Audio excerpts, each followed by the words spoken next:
Hi friends, welcome to Geeta's World. இந்த குர்தா எப்படி mark பண்ணி கட் பண்ணுறதுன்றதை பார்க்கலாம் வாங்க.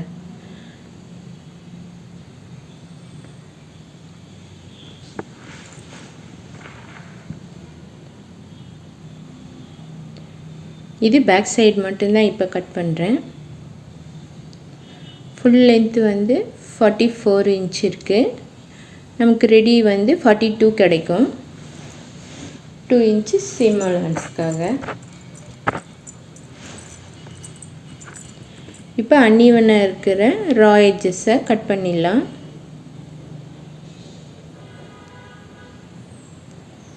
என்னோட ஷோல்டர் வந்து 14 இன்ச்சு. அதில் ஆஃப் எடுத்தோன்னே 7 inch மார்க் பண்ணிடலாம்.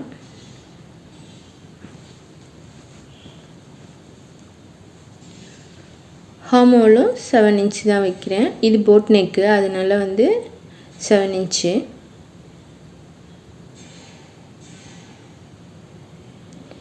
கீழேயும் 7 inch தான் வைக்கணும். மேலே என்ன வச்சுருக்கோமோ அதே அளவு சேம் கீழேயும் வைங்க.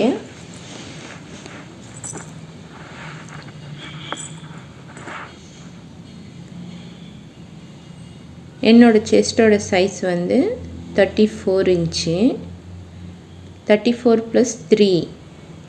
நீங்கள் ஃபிட்டாக போடுறது இருந்தால் 3 inch ஓகே. கொஞ்சம் லூஸ் போடுறது இருந்தால் 4 inch சேர்த்துக்கோங்க. 34 + 3 37 inch. 37 வந்து 4 டிவைடட் பண்ணிங்கன்னாக்கா 9.25 கிடைக்கும். அது இங்கே மார்க் பண்ணிவிடுவோம். 1.5 inch சீம் அலவன்ஸ்க்காக. பின்ன அங்கேருந்து டவுனில் வந்து ஒரு 7 inch மார்க் பண்ணிடலாம் என்னோடய ஹிப் சைஸ்க்காக. என்னோடய ஹிப் சைஸ் வந்து 31 inch. 31 இங்கேயும் 3 + பண்ணணும். பின்ன 3 + பண்ணி டிவைடட் பண்ணி கிடைக்கிற ஆன்சர் அங்கே மார்க் பண்ணிவிட்டு 1/2 inch டாட்டுக்காக வச்சுட்டு 1.5 inch சீம் அலவன்ஸ்க்காக வைங்க. மறுபடியும் டவுனில் வந்து ஒரு 7 inch வந்து மறுபடியும் மார்க் பண்ணலாம். இது வந்து என்னோடய சீட்டோட சைஸு. என்னோடய சீட்டோட சைஸ் வந்து 38 inch. இதுக்கு வந்து 1 inch சேர்த்துக்கிட்டோம்னா போதும்.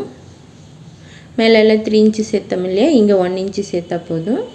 39 4ஆல் டிவைட் பண்ணால் 9.75 வரும். அதையும் மார்க் பண்ணிவிட்டு சீம் அலவன்ஸ் மார்க் பண்ணிடலாம்.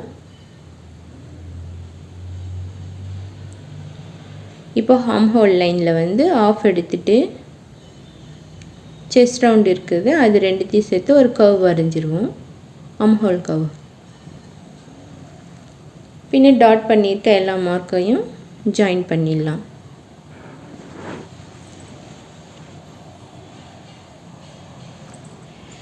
இந்த கிளாத் எவ்வளோ இருக்கோ அந்த அகலம் வந்து அப்படியே நான் எடுத்துக்கிறேன்.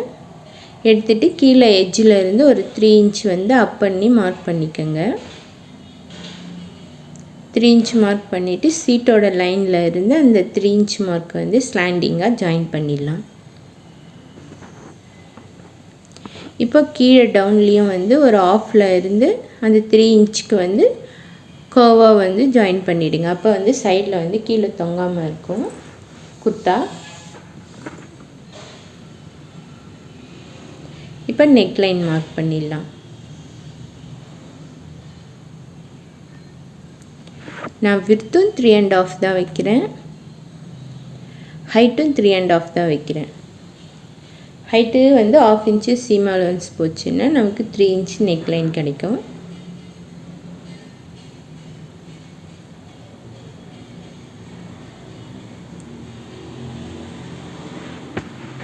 இல்லை நெக் லைன்லேருந்து 1 inch வந்து கீழே மார்க் பண்ணிக்கோங்க.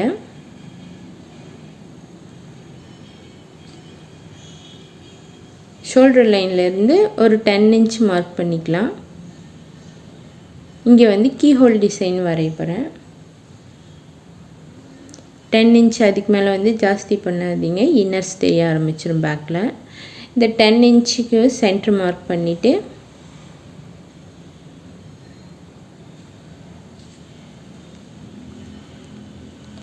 ½ inch மார்க் பண்ணிக்கோங்க. ½ inch மார்க் பண்ணிவிட்டு அதில் வந்து ஒரு ஐ ஷேப்பில் வந்து ஃப்ரீ ஹேண்ட்லேயே ட்ராயிங் பண்ணிக்கலாம். அது ஈஸியாக தான் இருக்கும்.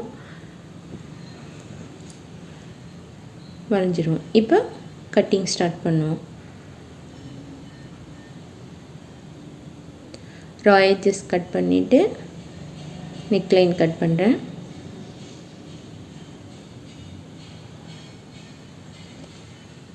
பின்ன சைட்லலாம் நம்ம மார்க் பண்ணியிருக்கிறதுல அப்படியே கட் பண்ணிட்டு வந்துடலாம்.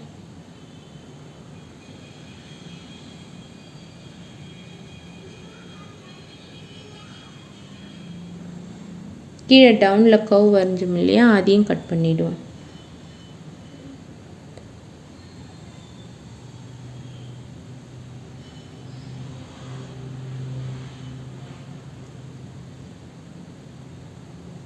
இப்போ அந்த ஐ ஷேப் இருக்கிறத நம்ம கட் பண்ணிடலாம். கீ ஹோல் டிசைனு அதையும் கட் பண்ணிடுவோம். 1/2 இன்ச் மார்க் பண்ணோமா 1 இன்ச் வரும்.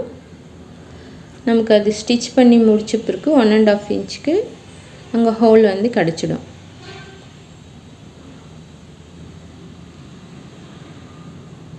ஒன் இன்ச் இருக்குங்களா, அது தச்சு முடித்த பிறகு வந்துடும். அவ்வளோதான், பேக் முடிஞ்சது. இப்போ ஃப்ரண்ட்டு பார்ப்போம்.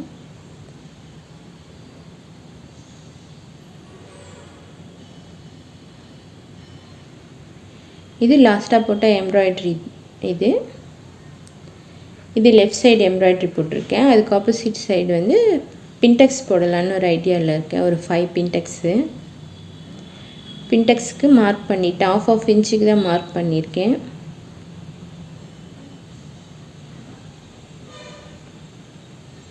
இது embroidery left side, pintucks mark பண்ணியிருக்கிறது ரைட் சைடு. ஹைட்டு வந்து 13.5 வச்சுருக்கேன். ஸ்டிச்சிங்க்கு 1/2 இன்ச்சு போச்சுன்னா ஷோல்டர் ஜாயிண்ட்டுக்கு 13 நமக்கு கிடைக்கும்.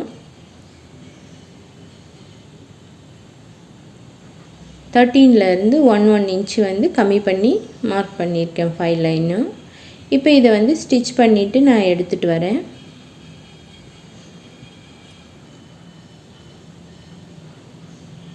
பாருங்கள், தச்சிட்டு ஒரு ஐனிங்கும் பண்ணிட்டேன். இது வந்து ஷோல்டர் சைடு. அப்படியே ஸ்ட்ரெயிட்டாக ஆப்போசிட் சைடும் கீழே அங்கேயும் போட்டிருக்கேன். இதே சேம் அளவில் இங்கேயும் பண்ணியிருக்கேன். அவ்வளோதான் ஃப்ரெண்ட்ஸ். இப்போ வந்து பேக்கை வந்து அப்படியே தூக்கி இது மேலே போட்டு மார்க் பண்ணி கட் பண்ணி ஸ்டிச் பண்ணிட வேண்டியது தான். பாருங்கள் ஃப்ரெண்ட்ஸ், முடிச்சிட்டேன். சைட்லலாம் ஓப்பனெல்லாம் விடலை, க்ளோஸில் தான் இருக்குது. Left side embroidery. இது கை வந்து சின்னதாக தான் வச்சுருக்கேன். 2 மீட்டர் கிளாத்து தான், அவ்வளோதான் கிளாத்து கிடச்சிது.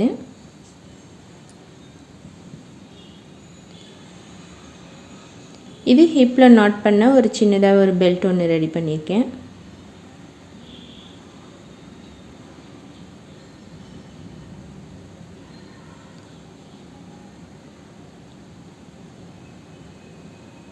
இது back side neck key hole design. தச்சு பிறகு 1 இன்ச்சு வந்துருச்சு பாருங்கள். அவ்வளோதான் ஃப்ரெண்ட்ஸ். பிடிச்சிருந்தா லைக் பண்ணுங்கள், ஷேர் பண்ணுங்கள், என் சேனலை சப்ஸ்கிரைப் பண்ணுங்கள். Thank you friends.